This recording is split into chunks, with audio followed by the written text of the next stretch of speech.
ભાઈ વાત કરી એવી રીતે આના પહેલા પણ પ્રેસ વાર્તાના આયોજન થકી અમે સરકારનું ધ્યાન દોરવાનો પ્રયત્ન કરેલો અને રેલ મંત્રીઓ સુધી ગુજરાતની હકીકત પહોંચાડવાનો અમે પ્રયાસ કરેલો હતો. પરંતુ છેલ્લા 10 વર્ષની જો મહિલા સુરક્ષાની વાત કરીએ, આમ તો 30 વર્ષથી ભાજપની સરકાર છે, પણ ટ્રિપલ એન્જિનની સરકાર એટલે કે છેલ્લા 10 વર્ષથી આપણે જો જોવા જઈએ કે ગુજરાતની સલામતી શું છે, ગુજરાતની અંદર શું થઈ ગયું. મોટી મોટી સભાઓની અંદર આ તમામ મંત્રીઓ મોટી મોટી વાતો કરતા હોય છે, ફાંકા ફોજદારી કરતા હોય છે, પરંતુ રિયાલિટી આખી અલગ છે. અરે તમે વિકાસની વાતો કરો છો, તમે મોટી મોટી સલામતીની વાતો કરો છો, ગુજરાતમાં મહિલાઓ સલામત છે એવી ગુજરાતના બહારના રાજ્યોની અંદર તમે સભાઓની અંદર વાત કરો છો, પણ આ ગુજરાતની હાલત શું છે? છેલ્લા 10 વર્ષની વાત કરીએ તો એક પછી એક વર્ષનો જો આપણે NCRB નો રિપોર્ટ જોવા જઈએ કે જેમાં ગુનાઓ નોંધાયા છે, બળાત્કારના ગુનાઓ નોંધાયા છે, એવા તો કેટલાય ગુનાઓ એવા છે કે જે નોંધાયા નથી. ઓન ચોપડે જે નોંધાયા છે એનો આંકડો જો જોવા જઈએ તો છેલ્લા 10 વર્ષમાં એટલે કે 2015 થી 24 સુધી, 2025-26 નો તો રિપોર્ટ નથી હજી રજૂ થયો, 2024 સુધીનો જો રિપોર્ટ જોવા જઈએ તો 6116 મહિલાઓ સાથે દુષ્કર્મ થયું છે એવા કેસ નોંધાયા છે. એક કેસ હોય, 2 હોય, 3 હોય, 4 હોય, એની જગ્યાઓ પર તમે જોવા જાવ તો 6116 દીકરીઓ પીંખાય છે, મહિલાઓ પીંખાય છે. અને બીજી બાજુ આ નેતાઓ એવી વાત કરે છે કે સબ સહી સબ સલામત. ગૃહમંત્રી ભાષણોની અંદર માત્ર ને માત્ર રીલ બનાવતા દેખાય છે, કોઈને છોડવામાં નહીં આવે, કાયદાનું કામ કરશે. શું કાયદો કામ કરે છે? ક્યાં કોને ડર લાગે છે? કયા હવસખોરોને ડર લાગે છે? કયા માફિયાને ડર લાગે છે? કયા બળાત્કારીને ડર લાગે છે? આટલા વર્ષોથી જો તમારો ડર હોત, તમારી સરકાર છે, બધું જ તમારું છે, તંત્ર તમારું, ઈડી CBI બધું જ તમારું છે, પણ આનો ઉપયોગ માત્ર ને માત્ર રાજકીય લોકોનો અવાજ દબાવવા માટે થાય છે. સામાન્ય લોકો જ્યારે આંદોલન કરે, પોતાના હકની વાત કરે તો એને દબાવવા માટે થાય છે. પણ આ કાયદાનો ઉપયોગ, આ તંત્રનો ઉપયોગ આ જે બળાત્કારીઓ છે એના ઉપર નથી થતો. જ્યારે આવી ઘટના બને છે ત્યારે રેલ મંત્રી આવીને વિડીયોના માધ્યમથી કહે છે કે અમે એમને ખૂબ માર્યો છે, ચાલી ના શકે એવી હાલત કરી દીધી છે, અને હવે આગળ કાયદાનું કામ કરશે. શું કાયદાનું કામ કરશે? માનનીય હર્ષભાઈ સંઘવીને હું કહેવા માંગુ છું કે ગૃહમંત્રી છો તમે કદાચ ભૂલી ગયા છો કે આ ગુજરાતની અંદર તમે ખૂબ મહત્વની જવાબદારી ઉપાડશો.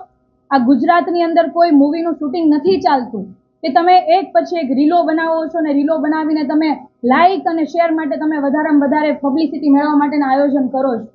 તમે ગૃહમંત્રી છો, રીલ મંત્રી નથી. અને ખરેખર તમારે કાયદાની રીતે જો કામ કરવું હોય તો આવી ઘટનાઓ ના બનતી હોય. છેલ્લા 5 વર્ષની વાત કરું તો ગુજરાતનું બજેટ મહિલાઓની સુરક્ષા માટે કેટલું ફાળવાયું? 25,968 કરોડનું બજેટ ગુજરાત સરકારમાંથી મહિલાઓની સુરક્ષા માટે ફાળવાય છે.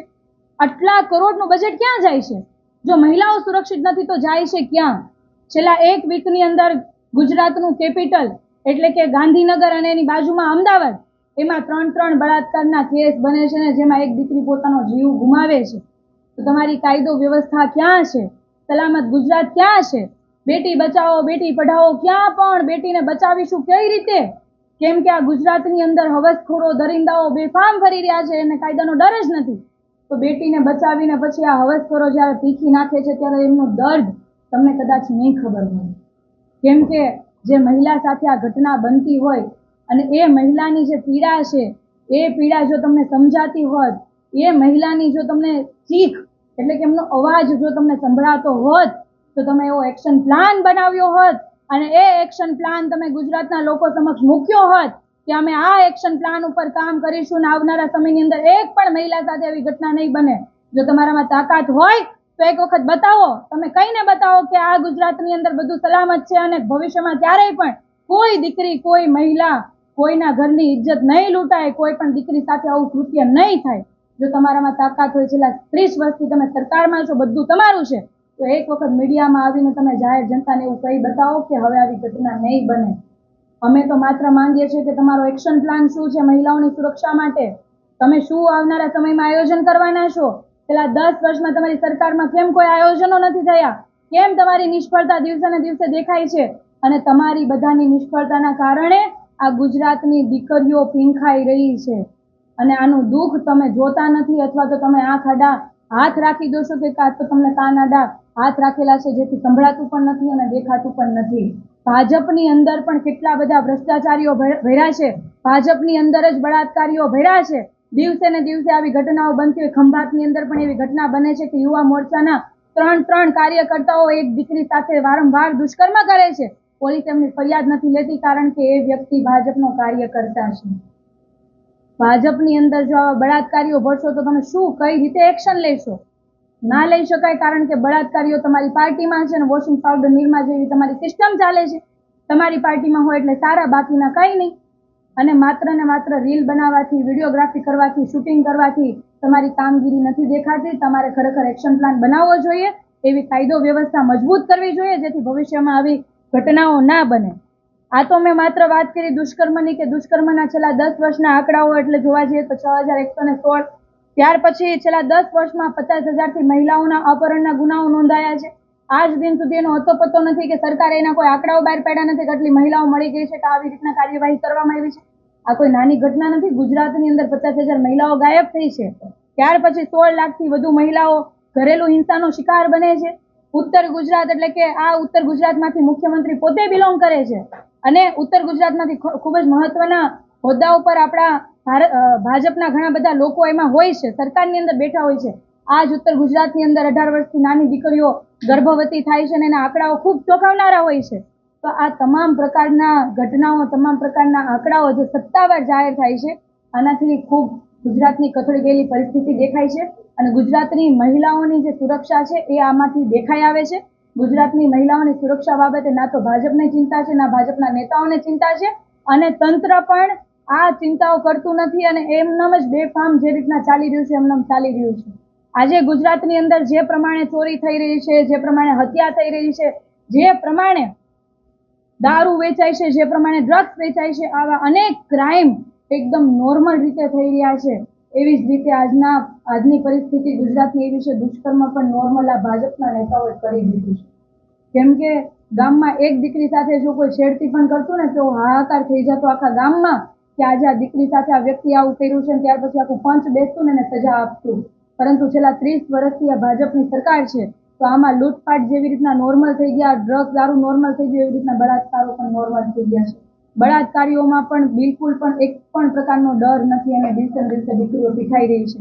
અને ખૂબ જ દુઃખની વાત એ છે કે જે જગ્યા એટલે કે ગૃહમંત્રીનું હોમ ટાઉન છે એ ગૃહમંત્રીનું હોમ ટાઉન એટલે કે સુરત, આ સુરત આખા ભારત દેશની અંદર ક્રાઇમ કેપિટલની અંદર બીજા નંબરનું સુરત છે અને બીજી બાજુ ગૃહમંત્રી રીલો બનાવે છે, રીલોની અંદર મોટી મોટી વાતો કરે છે. અમે માત્ર ગૃહમંત્રીને એવું કહેવા માંગીએ છીએ કે કેમેરા ઉપર આવીને તમે દમ નહીં બતાવો. તમારામાં તાકાત હોય તો ખરા અર્થની અંદર જમીન પર ઉતરો ને એ જે બળાત્કારીઓ છે એના ઉપર દમ બતાવી જુઓ તો અમે માનીએ કે તમે ખરા અર્થની અંદર ગૃહમંત્રી છો. રીલ બનાવવાથી ગુનેગારો ડરશે નહીં, તમે કાયદાનો ડર બતાવશો તો ડરશે. અને કાયદામાં ગુજરાત સરકાર અને ભાજપ સરકાર સંપૂર્ણપણે નિષ્ફળ ગઈ છે. હું ગુજરાતના તમામ લોકોને કહેવા માંગુ છું કે જ્યારે કાયદો વ્યવસ્થા કથળી જાય અને જ્યારે નેતાઓ આ બાબતે બોલતા ચૂપ થઈ જાય, સત્તામાં બેઠેલા લોકો જ્યારે આંખ આડા કાન કરે ત્યારે આપણે સૌએ જાગવાની જરૂર છે. ત્યારે આપણે સૌએ આ બાબતે ભાજપના નેતાઓ કે સત્તાધારી નેતાઓને ભાન કરાવવાની જરૂર છે.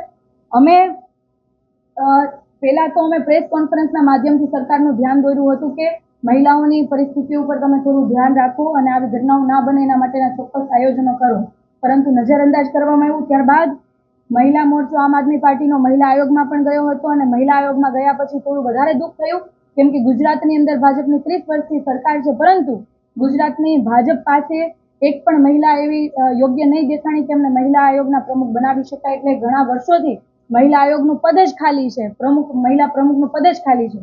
ત્યાર પછી આવી જ્યારે ઘટનાઓ એક પછી એક બને છે ત્યારે અમારી પોતાની જવાબદારી બને કે જે ગૃહમંત્રી જેમને જવાબદારી કાર્યક્ષેત્રની અંદર આવે છે તો એમના કાર્યાલય પર અમે સુરતની આખી મહિલાઓની ટીમ સાથે ગયા કે આ કાયદો વ્યવસ્થા કથળી ગયેલી છે તો તમારો એક્શન પ્લાન શું છે, ખરેખર તમે શું કરવા માંગો છો, મહિલાઓ ક્યારે સલામત થશે, બેનરોમાં નહીં પરંતુ હકીકતમાં ગુજરાતમાં ક્યારે સલામતી આવશે.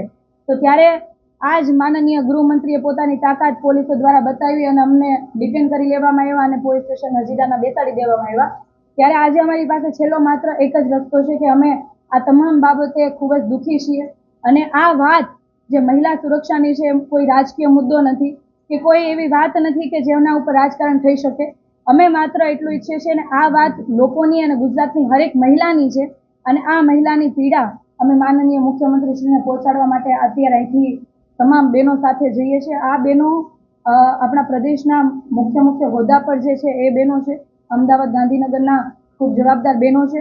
અમે કોઈ પ્રકારનો મોટો વિરોધ પ્રદર્શન કે પછી બીજું કોઈ આયોજન નથી, પણ આજે અમે માનનીય મુખ્યમંત્રીશ્રીને કહેવા માંગીએ છીએ કે તમે જે જાહેર મંચ ઉપરથી કહો છો તમારી સરકાર મૃદુ સરકાર છે, સંવેદનશીલ સરકાર છે, તો મહિલાઓ માટેની તમારી સંવેદના ક્યાં મરી ગઈ છે? તમારા મંત્રીઓ એક પછી રીલો બનાવે છે, પરંતુ દિવસે ને દિવસે દીકરીઓ પીખાય છે, તેના માટે તમે શું આયોજન કરશો?